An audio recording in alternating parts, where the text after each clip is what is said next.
Moving on now, the European Union says it's pursuing a new direction in how it cooperates with the African continent.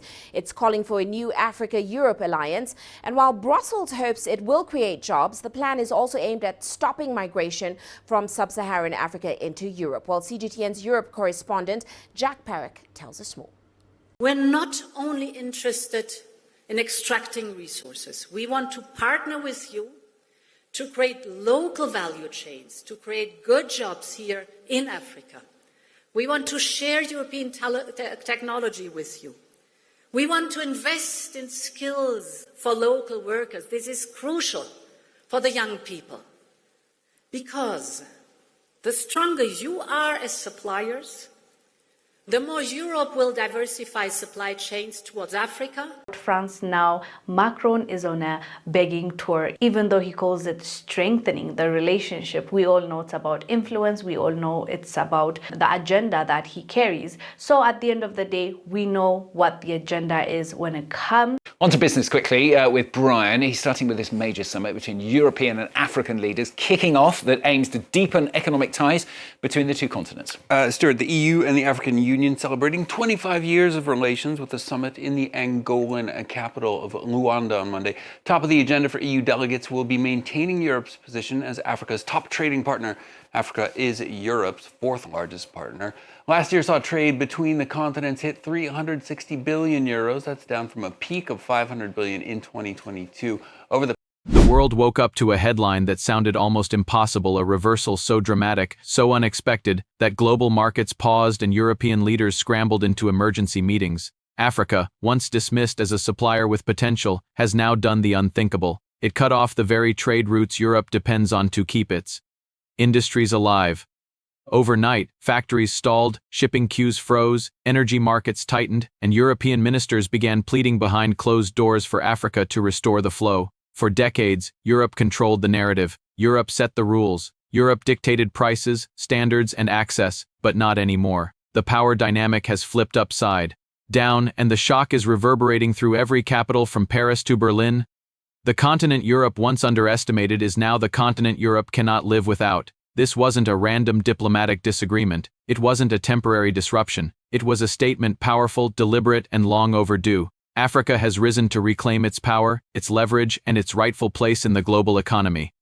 And Europe, caught completely off guard, is now facing the consequences of ignoring the world's fastest-growing economic force. The crisis began quietly: a few delayed shipments, a few missed deadlines, a few warnings from African trade ministers that their countries were tired of being treated as junior partners in their own resources. Tired of the unequal agreements. Tired of exploitative practices, tired of Europe expecting priority access without offering respect or fair terms. But Europe didn't listen. Europe assumed Africa would always comply. Europe assumed Africa needed them more than they needed Africa. They were wrong. The breaking point came at a moment no one in Brussels expected. African leaders, united through new trade blocs and backed by rising partners in Asia and the Middle East, decided to pull the plug. Suddenly, key exports stopped flowing. Critical minerals, agricultural products, energy supplies, manufacturing inputs, resources that power Europe's factories, feed its markets, and support its infrastructure. Within hours, European analysts were sounding alarms. Within days, industries were warning of unprecedented shortages. And within a week, Europe realized something it never imagined possible. Africa now holds the leverage. This wasn't a coincidence. Africa has spent the last decade quietly restructuring its trade alliances, modernizing its logistics, building continental value chains, and strengthening its bargaining power.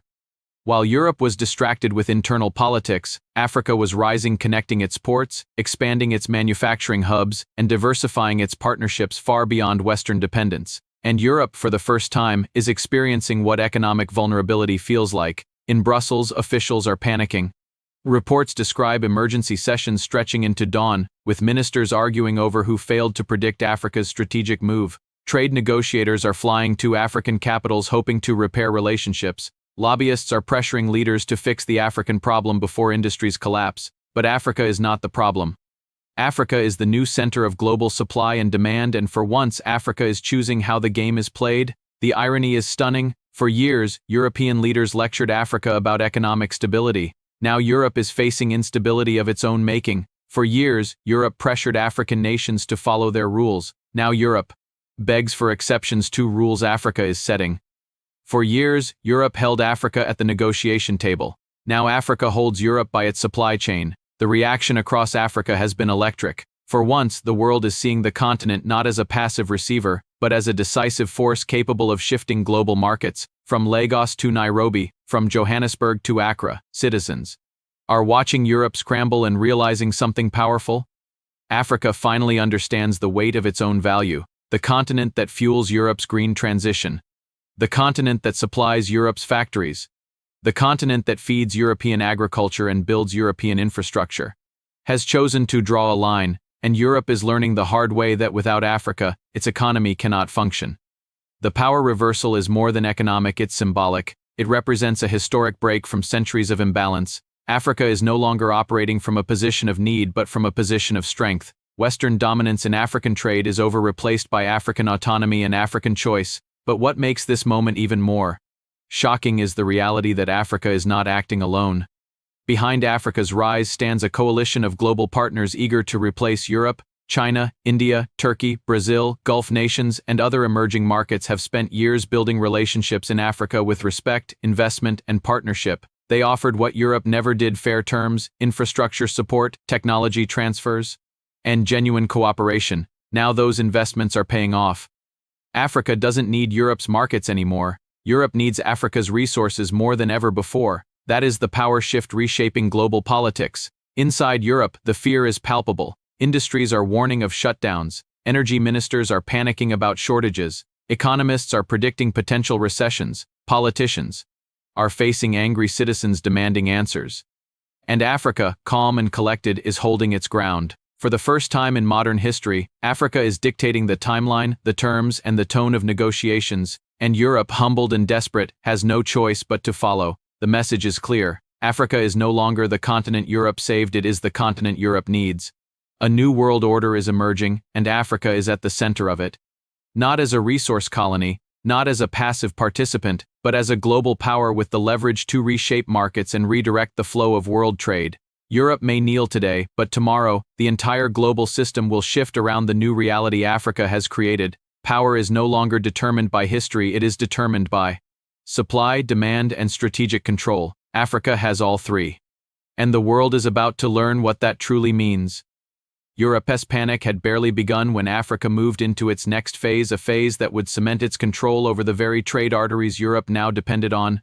While European officials scrambled from meeting to meeting, desperately drafting appeals and emergency policy memos, African leaders were doing something different. They were coordinating, unifying, and consolidating power with a calm confidence that Europe had never taken seriously.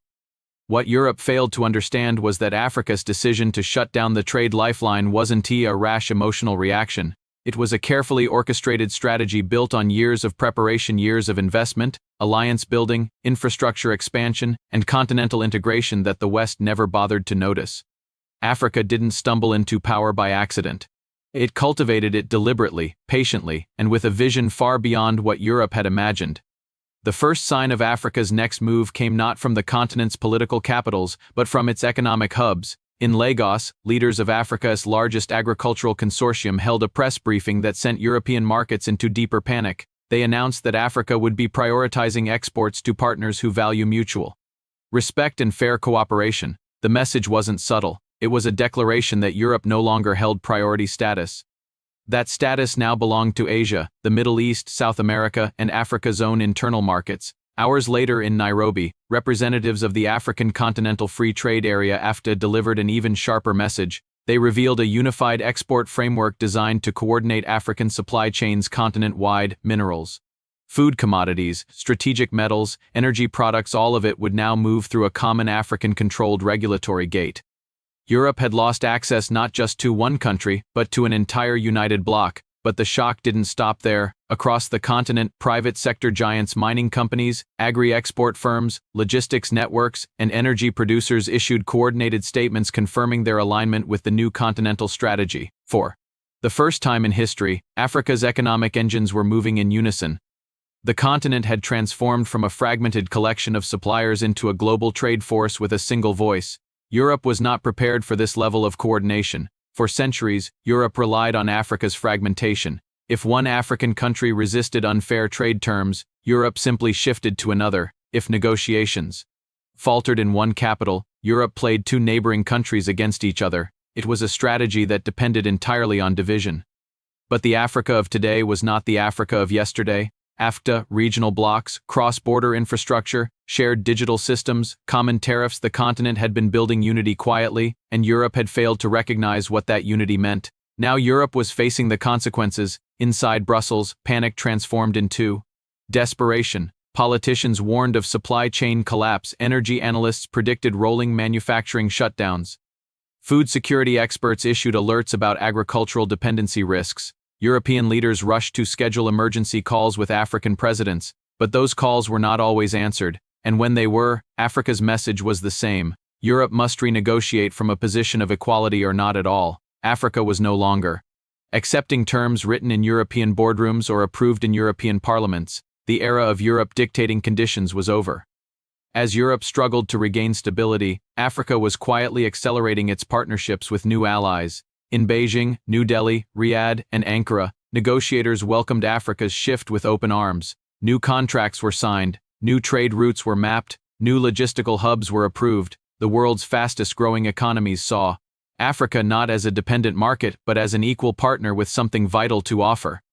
And Europe watched, powerless, as those new relationships flourished. Africa's confidence grew with every passing day. Its leaders understood something fundamental. The world had changed, and Africa now sat at the center of the change. The continent possessed what Europe desperately needed: critical minerals for technology, agricultural products for food security, energy resources for industry, and a youthful labor force powering global growth. Europe could not replace Africa.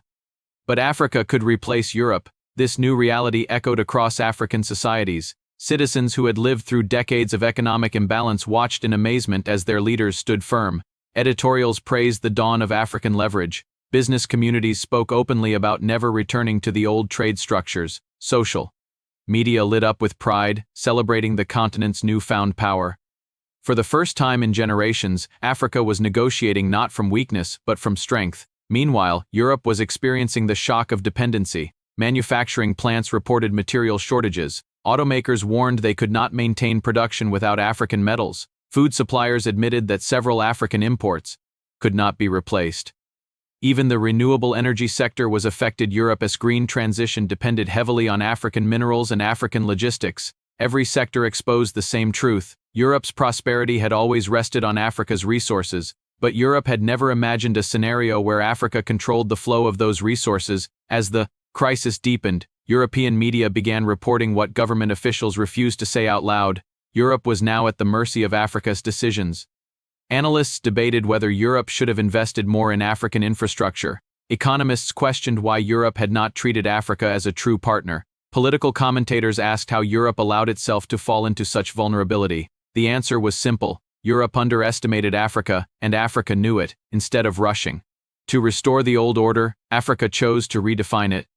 In conference halls from Dakar to Addis Ababa, African leaders discussed new terms that required Europe to treat Africa with respect, fairness, and equality. Terms that demanded value-added production in Africa, not raw extraction. Terms that emphasized African industrialization, African labor, African ownership. Africa wasn't simply cutting off trade. Africa was reshaping global trade. And Europe was finally learning that Africa's power was not accidental, it was earned. The crisis Europe faced was no longer just economic, it was existential. Its industries depended on African resources. Its energy strategies depended on African cooperation. Its political ambitions depended on African alignment. Without Africa, Europe could not project power. Without Africa, Europe could not sustain growth. Without Africa, Europe could not survive the next decade of global competition. Africa understood this and used it wisely. Act 2 ends with a continent rising, a continent coordinating, a continent negotiating from strength, and with Europe once the world's dominant force now waiting, watching, and hoping Africa will reopen the gates.